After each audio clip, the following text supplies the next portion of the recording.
Hello, everyone. I've got my friend Antonio with me again. This is part two of our informal chats. The last one, if you didn't see it, was talking about our younger days, upbringing, prison life, getting in trouble life, football life, etc., etc.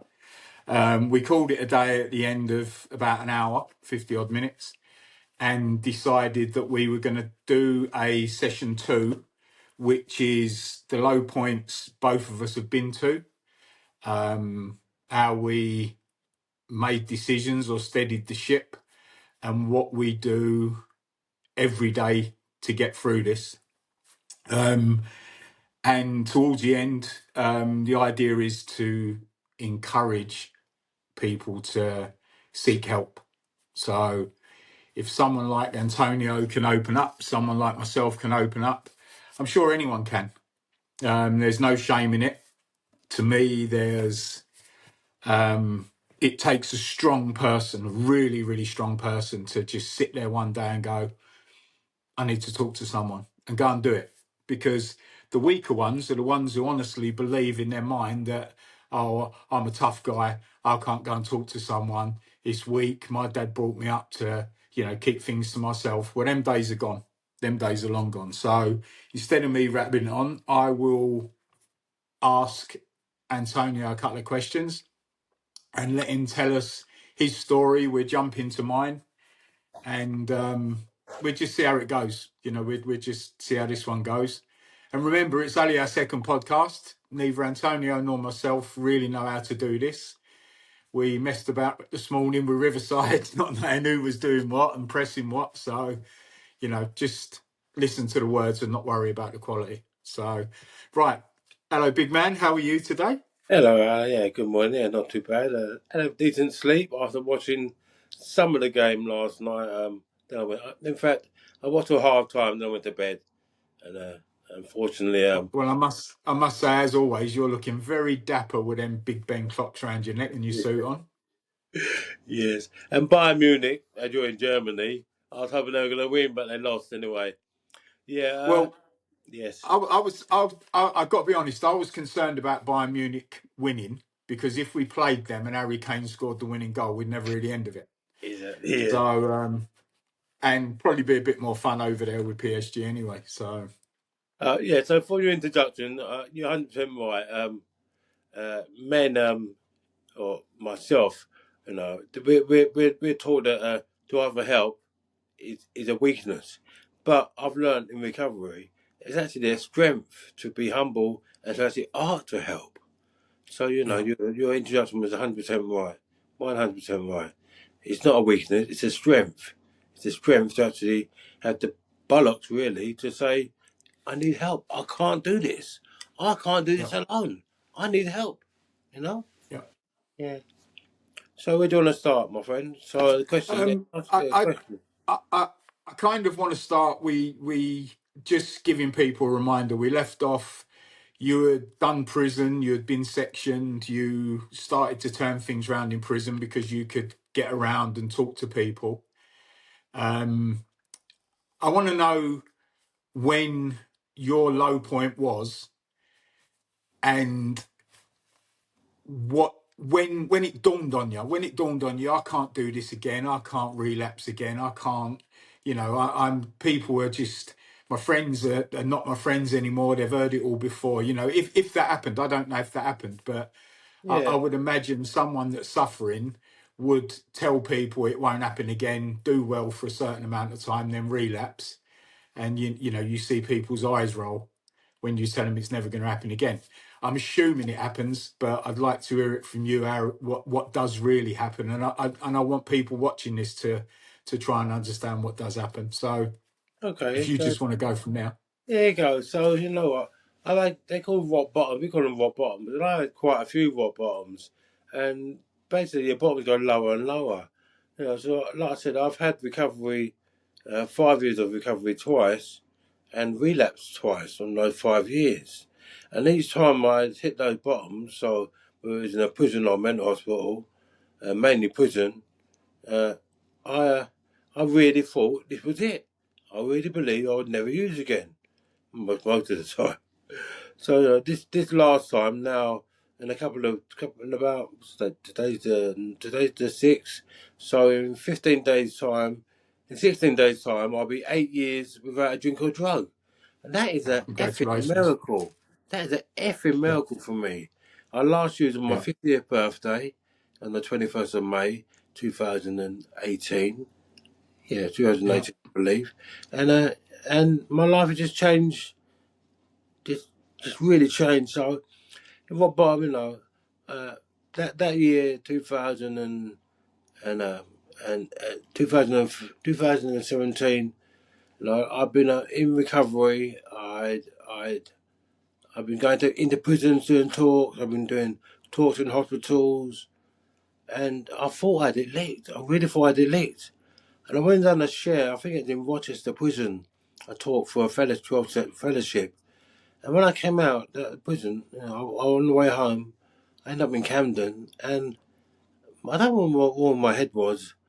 I ended up using that night. The same night, I went and done a share talking about my recovery in a prison. I ended up using. All right, it was due to a young lady, as no, my weak spot.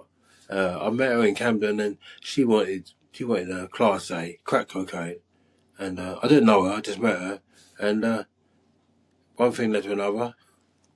And next minute, I'm buying it for her. I wasn't using.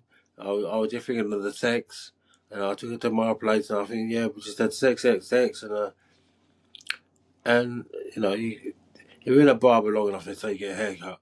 Well, I was in the house about an hour without smoking, and someone come on me and said, "Yeah, it'd be a good idea to use." Now, take it in mind, I was an IPP prisoner, so I know that any drug, if I fail a drug test, I'm likely to get recalled, and that's what happened. So. I use the crack and with this young lady, and yeah, just everything went back to the worst than it ever was before, and that's what happens when I use a drink or drug. It's like they say in recovery, it's the addiction just doing press ups, waiting for you, just waiting for you. So right now, even now, my addiction is waiting for me, and I know it's been a lot worse. So I've got to do a lot of things on a daily basis, and from that time, I went to prison, and yeah, yeah. It's once again, it's just terrible. Mental hospitals and prisons. But I did come out, and I finally came out of an institution in 2021. Yeah. I came out of So, it. sorry to Yes, interrupt you, but yes, my from friend. in 2017 when you had the relapse, Yes. what happened? How did you end up in prison again? What happened? Okay, so uh, when I relapsed, I started attending these programs in some drug help programs in the local area, and we decided that I was going to go to rehab. Um, they had the funding, and they decided, yeah, Antonio, you're going to go to rehab. You're going to go to Bournemouth to rehab. So I thought to myself, you know what? That's probably a good idea. And my head was thinking, I may even relocate down there because London would just. When I get a sober moment, I want away from all this chaos. It's too much. I love London. I'm a Londoner through and through, but there's too much temptation here. So I last used on my birthday. Um, my friend had set up a dinner for me in a restaurant in Inverness Street in Camden, and I was late because I was using crack cocaine. I was using that day, and I went along, and I had a meal. I went back. I used some crack. Afterwards, another friend said, "Take this Valium." I never had Valium like that before. I did take a Valium in the 80s, but she said, "Take this Valium. You got to relax. We have to chill." So I took it and I slept. Now, usually I'm up for days when I smoke crack, but I actually slept and I woke up sober. And from that clean date, the 22nd of May, I haven't used again. And 3 days later, I left to go to rehab in Bournemouth. So Mm. yes, and I went to Bournemouth to the rehab, and I did pretty well. I had certain duties that I do every morning, and one of them was a tea bar person. So I'd make the breakfast for everyone in the morning, or set up the toast and all the stuff in the rehab. But I still had some mental health issues, and maybe it's paranoia, maybe it's true, but someone left a knife. Well, all knives are supposed to be locked up. Well, no, kitchen knives are supposed to be left locked up. But someone came downstairs when I was in the tea-bar and put it down on the table. And my paranoia, I thought to myself, you know what, is that something against me? So I wasn't really liked by everyone in there. I had friends, but I didn't want to like by anyone in there. So, I decided I'm going to leave without permission from my probation. And the manager of the rehab, he drove me to a hotel, and that was it. My probation officer phoned me and said, or I phoned my probation officer, and he said, "You got to come back to London." I said, "No." I said, "No, it's a high risk situation. I found work, I found something to live. And I did find something to live. But in a couple of days before he called me, I found some work and I found somewhere to live in Bournemouth, you know. But anyway, so he said, "Come back to London." I said, "No, it's a high risk situation." Anyway, so he recalled me. So within days, police found me, Winchester Prison. So I don't go to court, I don't go to court. I go to Winchester Prison. I begged for drug tests because I'm thinking, how can they do this? He thinks I'm using. On a video link with him on the video when he's in London, I'm in Winchester Prison. He starts saying, "I don't believe you, Tony." Now I'm usually quite calm, and I've never ever done this. But I was picking up the chair and I was throwing it at the TV screen. I was going ballistic. I was going absolutely ballistic. And when I calmed down, I went back to the cell, and I continued for about 2 months, for 3 months, sending the request to the prison for me to do a drugs test. No, no, they refused to give me a drugs test. So I knew I fucked again. So I was in that prison, and I got a job as a drugs worker yet again. When I got to prison, I changed my life.com. So I got a job as a Phoenix Futures worker, and on the wing, because I got on with everyone, I could talk to most people, the Yardies, the Polish, all the criminal elements. I could talk to them all, and I got on with all of them. I got on with most of them, and so they gave me a job title of diversity rep. They just made this title up and gave me a job in the prison as diversity rep. But the only thing with that is, because I'm supporting people who want to stop taking drink and drugs in the prison, the dealers don't like that. The dealers don't like that. So Yeah. you know what? Yeah, I would imagine. I got stitched up, and I believe I got what's it called? I believe someone put something in my food or drink because Yeah. I lost the plot soon afterwards. And I was in the mental unit yet again in the prison, and I don't know, it was LSD, I don't know what it was, but I wasn't my normal condition, and so they said they were going to send me to a hospital in North London. So they transferred me to uh, Everton Green Hospital, Mm. hospital I've been in before, years before, and yeah, and that's where I really started my journey again.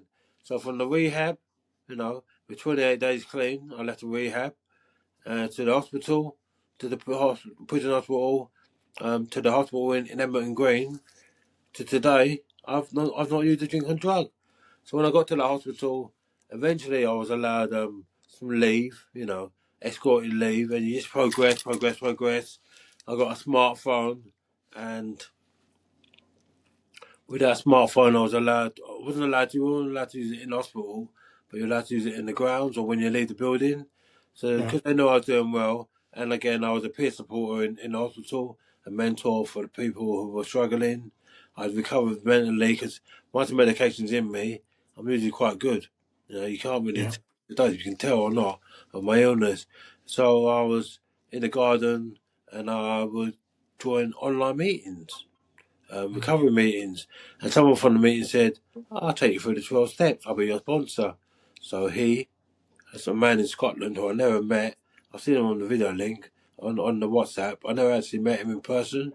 He took me through some of the steps, but because of time and things like that, I had to let him go. We had to let each other go. He said, "Find someone more local to you." So eventually I Hmm. found a friend who I knew from years before, and he took me through this program, and I completed the 12-step program. Yeah. And I left the hospital. My IPP sentence was still hanging over my head. I had a parole hearing to leave the hospital. I was granted my parole, my freedom after 4 years, probably 4 years locked up from the prison to the hospital, which is probably my longest time in the hospital, nearly 3 years in the hospital, and roughly on and off. So I was leaving. I was having home leave to a hostel in Islington, and from the hostel in Islington, after being there for nearly 2 years, I got this beautiful flat, and and I continue to do things on a daily basis now. I progress so much. We talked about Suited and Booted before, a company that when my father passed away, I've called them and they sent me suits to the hospital, same hospital at the same time, and so now I've been working for them for 3 years as a volunteer. Uh, I'm now a volunteer stylist, so I measure people up and I dress them, and we give them suits and clothing. I also work for the NHS. Tomorrow I'm sitting on the interview panel for 8 hours. 8 hours interview panel. So I think it's a consultant or some consultant vacancy, and that comes up roughly now and then. So I'm really Yeah. pleased it's happening for tomorrow because it's a bit of money that I do need. And I would imagine you look at it from a different angle, don't you? You look at it, someone who's being interviewed, how you would like to be treated or how you have been treated, and you're Yeah, looking for something in that person that yes, you could personally relate to, I would imagine, or am I talking rubbish? yeah. It's all yeah. You want someone who's got a bit of compassion, who comes Yeah, across well. Because these are doctors I'm going to be interviewing. You know, yeah, so yeah, you want someone that you can trust to show compassion, that's got experience. And it's not just my decision alone. There'll be like 3 or 4 people on the panel, but I have a mm, big say in it because I'm called an EBE, expert by experience. I have a mm. major say in it. So yeah, yeah. So That's excellent. I look forward to that tomorrow. Today, I'm gonna yeah, in the evening. I'm actually a tea person for a new meeting that just started recently. So I make the teas and coffee for everyone. Other meetings, Excellent. I'm a secretary, so I organise meetings. One in the hospital in Enfield, and one in a drug centre in Tottenham. So yeah, I don't want to swear. I don't like saying that word Tottenham, but Yeah, I yeah. was going to say it just made a shiver go through my back when you said that. Yes, yes. So yeah, So, when you were at low points, did you ever have crazy things going around your head where you felt like you were a waste of space and didn't want to be here anymore, or Alan, did you never reach that point? Alan, if you've known how many times I've sat naked and ate my own excrement or attempted to eat Yeah, it, that's a low yeah, point. That's a fucking yeah, low point. And that's happened yeah, more than one time. That's happened yeah, several times. The paranoia in there, the yeah, paranoia, and everything going on. And I am lucky for the support I've had from certain family members, uh, yeah, people who are neighbours to me, who are very close to me, growing up, that I've known all my life, nearly, for 50 years, 50 yeah, plus, 51 years. And of course, the Arsenal boys and girls who I've known, for 42 years, or even, yeah, 45 years I've known those boys. And yeah, they've stuck by me, most of them have stuck by me, supported me in prison with, with with people doing whip rounds, etc. When I've not had any money, I made phone calls and certain people visit me in prison when I had no one really visiting me. yeah, I've had fellowship people from 12-step fellowship putting their hand in their pocket, and people in the Arsenal boys putting their yeah, hand in their pocket. And I'll take liberties before, I'll take liberties because when my mum passed away in 2013, I was supposed to go to Barbados to we were sending her body to be repatriated in Barbados, and people, Arsenal boys included, gave me money. You know what I did with most of that money? It went on the effing pipe. My head was so yeah, obsessed, I couldn't stop. I really couldn't Yeah. stop. And I should have been on the plane going to Barbados and I ended up getting arrested and put in prison. So I missed my mum's funeral, which made my brother very angry at me. And we don't really talk today, mainly because of that. And we don't really talk anyway. But at the time, I did a lot of liberties that I should have. It happens, addiction. Yeah. And my addiction is a compulsion and an obsession. And that obsession, it overrides every other thought. So, Yeah. it does. I mean, look, these biscuits, these biscuits, you'll say, you eat these biscuits, you're going to have a heart attack. Guess what? You could have a heart attack. My obsession will say, it's okay, you can have a nibble. You can have half the Yeah. biscuit. But I Yeah. know, deep down, it's going to lead to that fucking heart attack. And guess Yeah. what? And it Yeah. leads to prison for me every time. I say I'm not Yeah. going to do it. I'm not going to do it. I'm not going to do it. I know it's going to lead. And I end up in the mental hospital or in prison yet again. Yeah. So I'm doing things differently today. So I'm getting up every morning. I get up. I pray. Well, the first thing I do, I thank God. Thank God for waking me up. There's a Mm. few readings, a few books that I read that have sayings or different today things. I try to phone someone every day. Well, I try. I Yeah. do. Phone a newcomer or someone in recovery or someone not in recovery because Yeah. life's about living lives on life terms. So I contact friends that are not in recovery just to see how they're Yeah. doing. And it's not all about me, take. Although I still have my defects of character, as I say. I can still be needy. I can still be very needy. I can still be wanting. Money's not the greatest thing for me at the moment. I'm not financially stable, but I'm trying. So I do ask friends for favours now and then, but I make Yeah. sure that I look after those friends the best I can instead of Yeah. just taking. I always try to pay back my debts. Not try. I pay back my debts. I do. Mm. And that was something I used to run from before. I wouldn't answer the phone. You know what I mean? I go Yeah. Yeah. missing. I go missing. I go Yeah. missing. And another thing different today, all my previous flats, they had no lock on the door.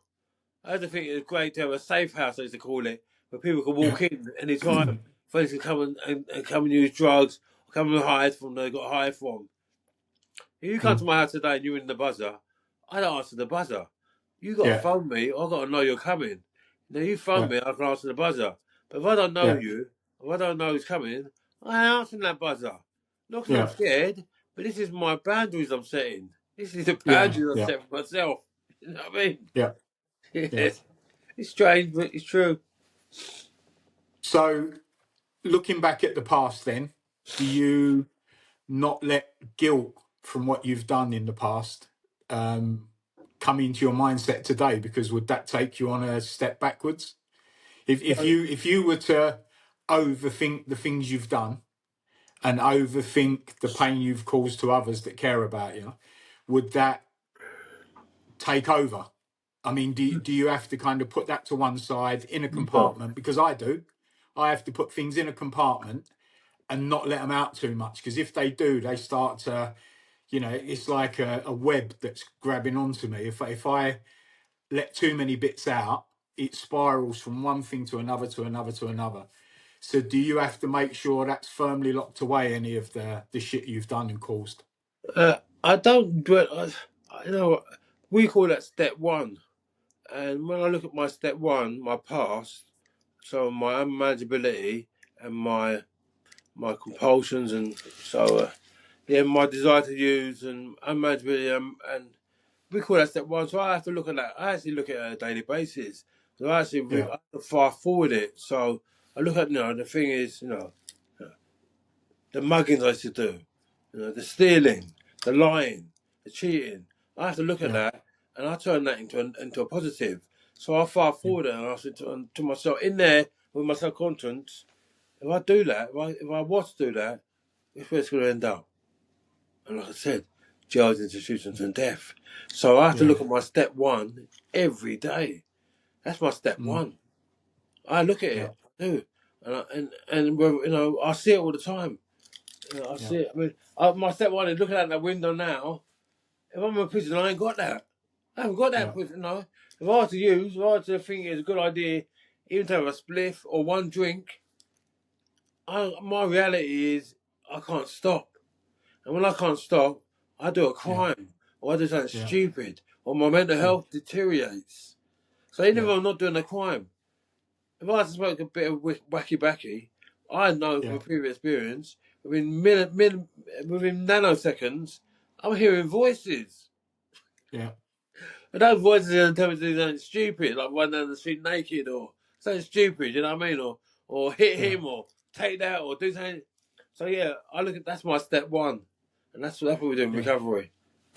Yeah. Well, I tell you what, the bravery you've shown today by letting everyone know where you've been, how you got there, and the pain you've been through and the pain you've caused others. It to me, when you were speaking earlier about, you're there for people that haven't got problems, you don't know who's got problems. That's the idea of doing what we're doing. You don't know they've got problems, and they might watch this and actually think, I'm going to have a bunny with Tone later. I'm going to talk to him. I'm going to tell him, and that's what we've put this together for. That's what I believe we're putting this together for, and I hope you feel the same. So for you to say all the things you've said, you deserve the biggest round of applause, biggest plaudits, because it's hard. And going on to my story,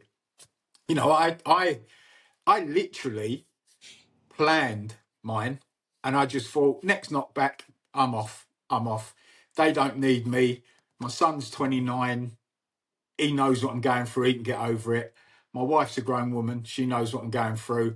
Henry, he's so young, it just fade. But you know, I was in a position where I was going to jump off the Eder Dam.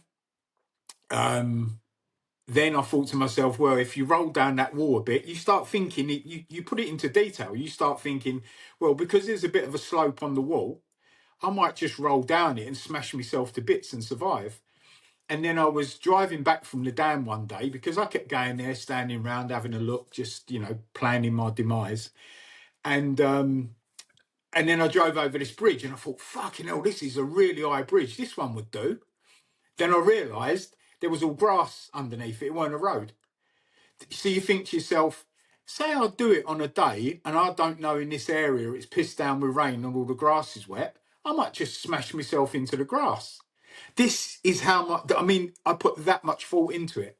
And then I drove over another bridge that had a road under it and I thought, right, this is the one. So I know exactly where that bridge is. The other one is in when I go back to London. If you go up the A2, there's parts of the A2 that ain't got barriers in the middle that are 70 mile an hour, and all the foreign lorry drivers are coming up, right? So my attitude was, you start sending a text message, that makes it look like you're not concentrating. You know, when they find your car all smashed up and you're dead, you throw it down to the footwell, right? And then you drive into a lorry.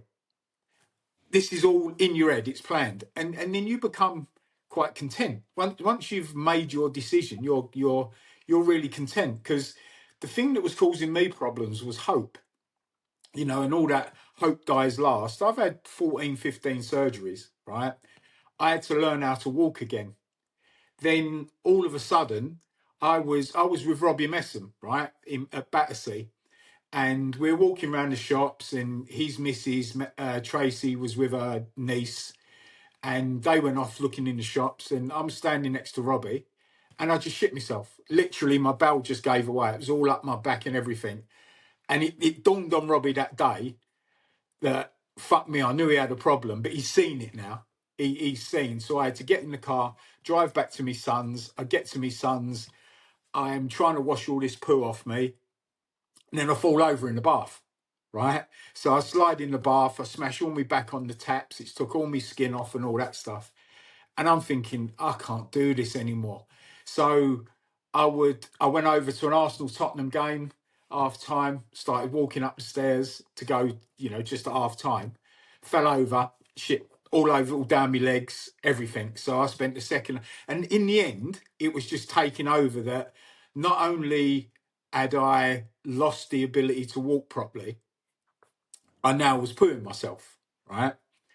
And then my bladder gave up, right? So I've now been taught how to catheterize. Now, when I come over to you next week, I've got bags of catheters. Every time I have to piss, I have to put a 300 ml catheter inside my winkle. You know, it's not nice. It's not nice. And now they've took away the putting myself thing. I've got a bag, so I've got a bag connected to me. So, like for Budapest in a few weeks, the easiest way for me to get there is an hour and 45 flight from Dortmund, because I live in Germany. For those that don't know,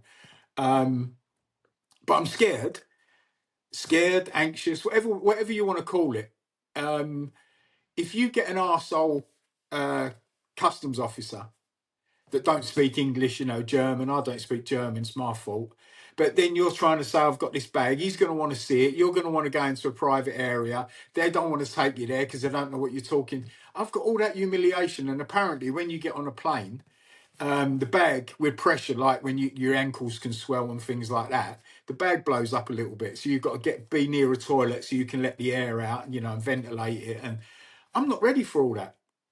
But what happens with me, I could say to you, yeah, right, you're going on a riverboat disco thing with all the boys from Arsenal, right? You say, come on over, Al. I go, yeah, I fancy that. I'll book a train, I'll drive over.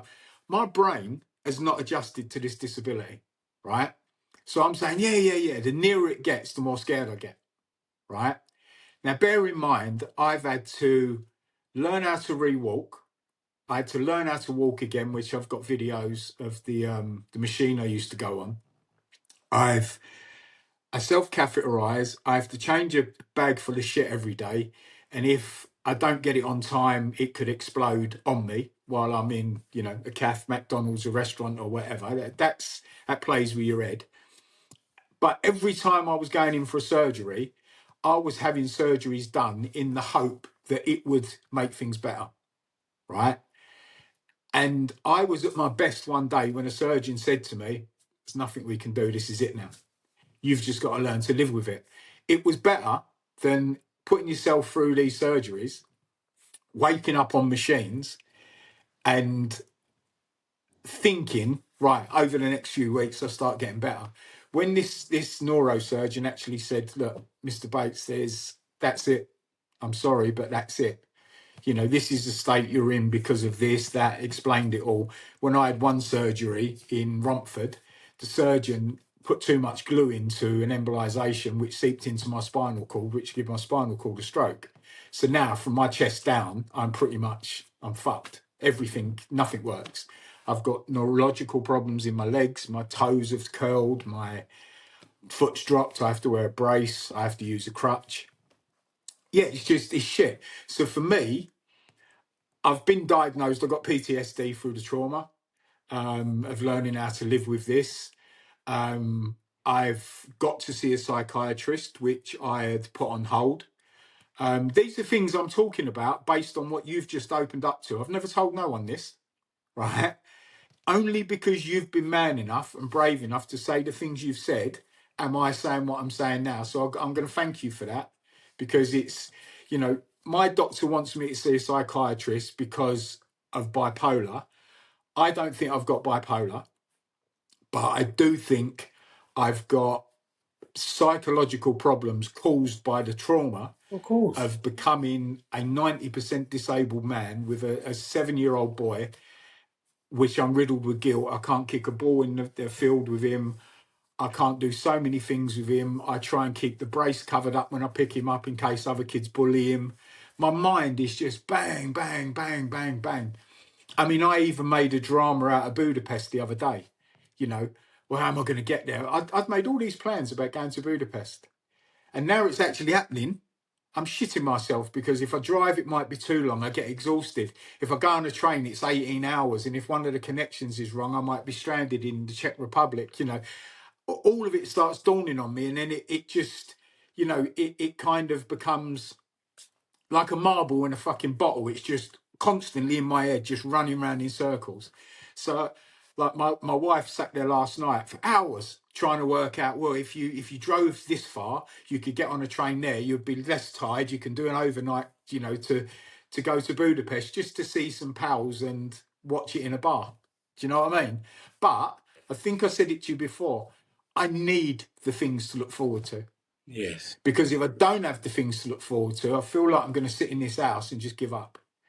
And like yourself, with your voluntary work and everything else, it's about staying occupied. And and that's what I'm trying to do, keep occupied, try and set up this talk for strength, try and get men to talk, try and do the podcasts, try and encourage blokes. You know, that's why I wrote the book. Just try and help people. But I'm going to jump back to you now. If is there a bit of advice, any advice that you would give someone who's struggling, Yeah, um, yeah, and not yet accepted that they're struggling? yeah. There's a couple of things that I will. I want to advise, unless there are someone says can you advise me, but it's a Yeah, suggestion. One suggestion is, and this is another thing. You know, sugar was my main addiction, was my first ever addiction, sugar, and now I've got diabetes too, and yeah, I don't really look. Even now, these are too sweet for me, but look, I still. And you know what? This is a little embarrassing, but you know, you've admitted some certain things. I wear most of the time a nappy because yeah, I wet myself, and I yeah, can't get. I get like a 20 to 30 second warning when I need to yeah. go to the wee, and most of the time I can't make it to the toilet. No, no, that's why I catheterized now, because Yeah, I was wearing a nappy for 2 years and it yeah. just ruled my life. So, It so, was so you know, I wear the nappy because I don't mind wet myself, but I got to change my. I got to come home. I got to walk around with a wet. Or you see a stain. You stink. I yeah, stink of piss. You know. So I have yeah, to wear. My friend gave me some nappies, and I wear them. You know, I wear them. yeah, So any advice, it really is hard to ask for help, and there's so many. I mean, I do 12-step fellowships, but 12-step fellowships aren't for everyone. If you don't yeah, like abstinence, there's a group called Smart Recovery. And this is from yeah, drink and drug addiction and other addictions. Smart Recovery is not based on abstinence, it's based on harm minimization. So you can still go and attend and use whatever you want. I've yeah, been there and it's okay, but that's not me. I need 100%. You know, I'm all in or all out. So I'll yeah, put yeah, everything in now. So I attend 12-step fellowship, and they're based on abstinence, total abstinence. So yeah, after, although alcohol wasn't really my drug of choice, or I didn't really get cane too much on alcohol, I know that if I take alcohol, I'm probably going to be a bit tipsy, and next thing weed, crack, bad behaviour is going to happen. I know it's going to happen if I'm a bit tipsy, or yeah, working girl, etc. I would want for working girls all the time. You know what? 8 years, no working girl. Imagine yeah, that. Imagine that. My yeah, freedom now. I've been out. I've been out now free for about 3.5 years. I've been out of the institution, in hostels, and now my own flat for a year. No yeah, working girl. So, yeah, if you can reach out to a 12 fellowship for that sort of help, I mean, even marijuana, they got mm, Marijuana Anonymous. You know, yeah, there's a group called Marijuana Anonymous, which you can find yeah, online. AA, CA, Alcoholics Anonymous, Cocaine Anonymous, Narcotics Anonymous, Gamblers Anonymous, Overeaters Anonymous, Love, Sex, Addiction Anonymous. There's all these programs that you can find. Mental yeah, health groups. And um, I'm not one for medication. I don't. Sometimes I think maybe it's there just to enslave me and make me put on weight and make sure I can't have children because you can't come on some medications. But yeah, eventually you can find medications. My sexual life's a bit better now. I can actually do things sexually I couldn't do before. Now that I've mm, progressed, So yeah, find help, um, advice or suggestions. Get out of the house. You know what? yeah, This morning, yeah, I know this morning at 6 o'clock, I talked to a friend of mine who's he's also. He said he's going to speak. He may introduce. I might introduce you to him. He's got yeah, certain illnesses now, physically, that means yeah, paranoia. He can't leave the house through bipolar. He's too yeah, scared to leave the house. And I'm yeah, speaking to him. He's down on the coast, and I just advise him try and get out, John. Try mm, just try to get out of the house. mm, Whether going the beach or go to a pub and drinking orange juice, if you can do it, if you yeah, can do it, because if you're locked up in your own room or own house, you're left alone with this fella. yeah. I This know. fella got me in a lot of Yeah, it's trouble. fatal. Do I believe this fella most of the time? No. This fella in there gets He's a me in liar. trouble. He tells Yeah, lies to me. And Yeah. this is probably one of the greatest computers you ever have, your brain. Yeah. But it doesn't always tell you the truth. And when you put a substance or something in the system, it probably tells you a few lies. It probably, Yeah. oh, Definitely. sorry, for Definitely. myself. For myself, if I put a substance in me, it starts telling me lies. It does. It says I can do things Well, that I I tell you can't. what. Yeah. Yes. The other week we went out and bought a new push bike for me. And the theory was I'd been out on my old push bike because we were teaching Henry how to do his stopping and starting for the road and all that in a car park on a Sunday. And went out and got me a new one. I walked it down the end of the road. I put my leg through it to get on it, went straight over the other side because of the balance. When I'm on the bike, I'm all right. I can do it. But the problem is putting your legs down. They don't react when I want them to. Sometimes they react okay, but there's no control. So I got on this bike, and it was like something out of a Carry On film. As I got on it, I just went over the other side, bang, hit the floor. So I had cars pulling up because I couldn't get up now. My right leg had completely frozen. I couldn't get up. So people were, and I'm going, no, I'm fine. I'm fine. I'm fine. So it was a situation where I'm going to get out the house. I'm going to go and get on the bike and I'm going to have a ride to pushing the bike back home. My wife wasn't in. Her and Henry were out. And I just wanted to sit there and cry. I just thought to myself, all I wanted to do was get out, and I fell over the other side. Now, don't get me wrong. Since then, I've had some good rides, and it's good.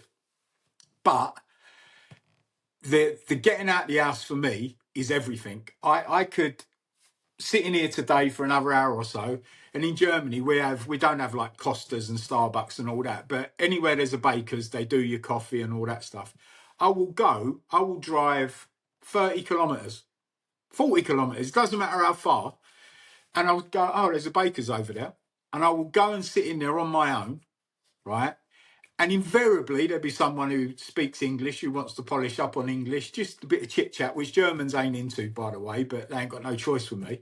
Yeah. And I'll just have a little bunny with someone, right? And it just breaks the day up. It just breaks the day up. It does. It does. But going back to the medication thing, I see a thing the other day. Do you know Joe Marler? Do you know who Joe Marler is, the rugby player with he had the Yeah. Oh, Mohican? come on. Yeah, of course. Yeah. Love Tough one. as Joe, old love one. boots. Tough as old boots. Great. He does a podcast now.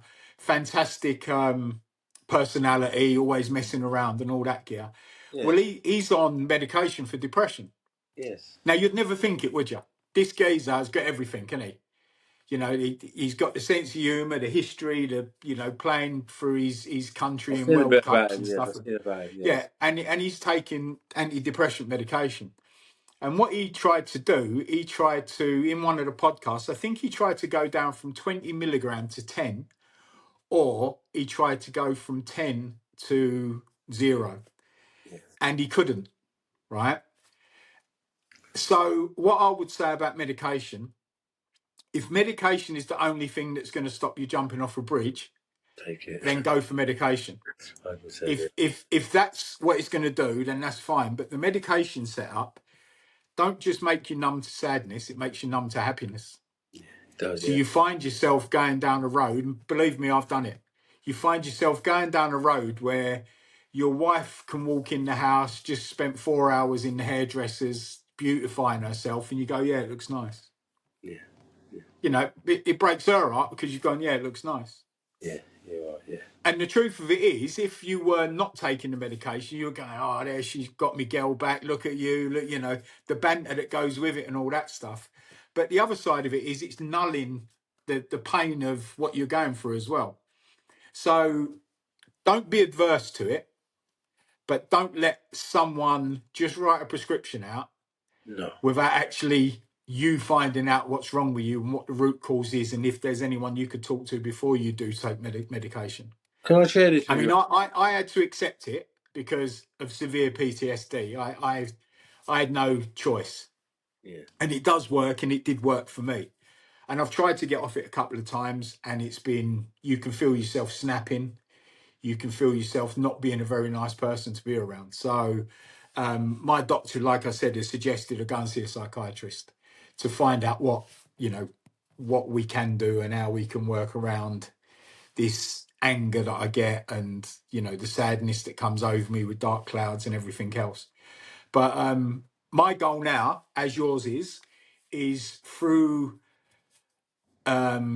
what do we call it? Life learned lessons. We can help people. Yeah.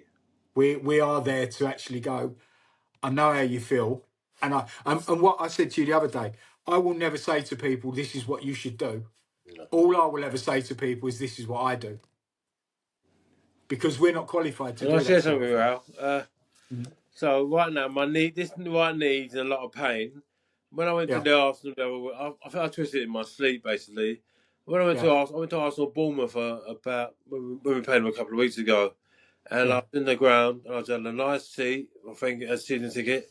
For the first half, I was okay, but sitting like this in this position, I had to go to the St John's ambulance. The pain was shooting from my knee, and so yeah, I missed the 20 minutes of the second half. I'm in the yeah, St John's ambulance trying to get painkillers for it, and I don't like yeah, taking painkillers, so I didn't take paracetamol or yeah, ibuprofen. So right now, this needs in pain. But no, I'm going to share something with you is with the mental health and with me. When I take it, when my mental health goes up and down, I always say this: there's a level of mentality, and it's called, and and you can be very clever, and when you get high, and class A's make you very high, and that's what they call class A. I think they put you in the top class, they put you in yeah, the class A. So when I take my class A, and I'm very high, I'm very highly intelligent at that time, but you step over a line and becoming very clever like a professor, I become the nutty professor. yeah, yeah, And that nutty professor, through LSD mainly and other drugs, that nutty professor, he's not he's not sane enough to live on the street. yeah. The nutty professor does stupid things. So he's sitting on your shoulder giving you directions what to do. Yeah, that nutty professor would tell me it's a good idea to eat my own shit. You know what I mean? And it's Yeah, or do something stupid like give something away or do something stupid. So yeah, there's a level. So I actually need that yeah, medication brings me down. And it does bring yeah, me down, and it does take away. It does make me numb to a lot of things and feelings. It does.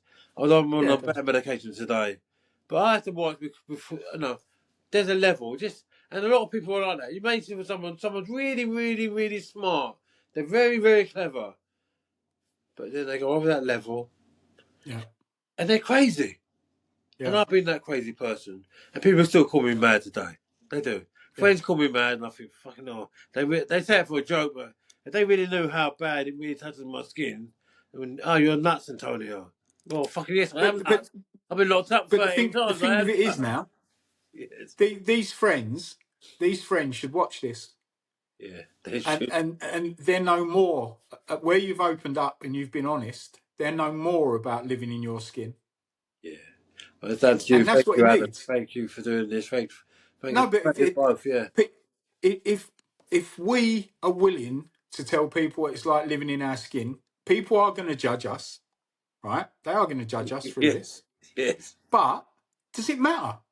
No. If one person through these couple of hours we've spent doing these things, if one person takes something from this and goes, you know what, I'm going to go and that's good enough for me. Yeah. That Yeah. really is good enough for me. If one person that we never know about goes and does something because of these conversations we're having, then it's good enough for me. Yeah. Brilliant. Because Brilliant. there's too many people. I mean, I heard a stat the other day that one of the biggest ages now for suicide in men is 10 to 14-year-olds. It's getting that bad. We've got to stop this. We've got to stop it. We've definitely got to somehow. We're never going to be able to stop it, obviously, but we got to try to help. Loads of people got to try to help. And Too I many of thought, us are judged. same thing you just said. I was talking to my friend this morning about the same stat about men taking their own lives. It's the biggest Yeah, killer for men. Suicide's the yeah, biggest definitely. killer for men. Imagine Yeah, that. Suicide yeah, is the biggest way that men die. I think that's yeah. true. That's true, yeah. Yeah. Well, sometimes you see these clips on Instagram and they show, and it's heartbreaking, that they'll have like half a dozen men playing with their kids the day before, they committed suicide. It was the last video taken. and you would never dream they had a problem. You would never see they had a problem. No. So it's it's shocking. But I think we've done well again. We've done 50 minutes, unless you've got anything more to say. No, it's been beautiful. It's been a beautiful experience. Um, And I'm looking forward to seeing you in the next couple of weeks when you come over. yeah, next Wednesday I'm driving over, so I'll see you Thursday or Friday. We'll make our arrangements. Excellent. Um, I'm hoping we get a bit of feedback off people from these, to be quite honest. It'd be nice if, even if people write something anonymous onto the Yeah. onto YouTube, where you can write your comments or whatever. It would be nice if anyone out there knew someone that wanted to be interviewed by yourself or me. We can do these things together. Yeah. We could invite someone else on. It'll make people feel relaxed. They're not going to get judged. And if I look at it this way, right? If someone is going to judge me for me being open and honest about something that I'm living through that they couldn't live through, their opinion ain't worth fuck all to me. No. Right? Because what I go through every single day of the week, and at night when I'm trying to sleep and I wake up because my legs are jumping because of the pain, right? If they want to judge me and call me a mug or call me this, blah, blah, blah, they ain't worth worrying about. They really ain't. Because And, they're just nothing in my life. but you know what, Alan? There's a lot of haters out there. There's a lot of Yeah, haters out there. yeah. People I buzz don't off want to being start hated. swearing on this I don't one, but understand fuck it. I them. don't understand myself how you can buzz off hating someone, but yeah, Yeah, it happens. It happens. Yeah. yeah. All Well, right. look, I think we should switch off here. I think so, Get yeah. this posted to as many places as we can. If you send it out on your WhatsApps, and I'll send it out on my WhatsApps. And if anyone wants to come on and talk to us, you're Yeah. more than welcome about Yeah. any subject. Whether you've had an injury, whether where it don't have to be drink, or it might have been a divorce. You might have got divorced and ended up getting your ass handed to you off a judge, and you're living in Share your a bed feelings. sit, Share and your feelings. Yeah. anything. If you want to talk about anything, please just get in contact and we'll sort something out. Alan, God bless you. And you, mate. And We I'll chat. see you next week. I'll talk to you another time on WhatsApp anyway. So Think so. All right. thank you, mate. You're a legend. Cheers. You Bye too. bye. All right, friend.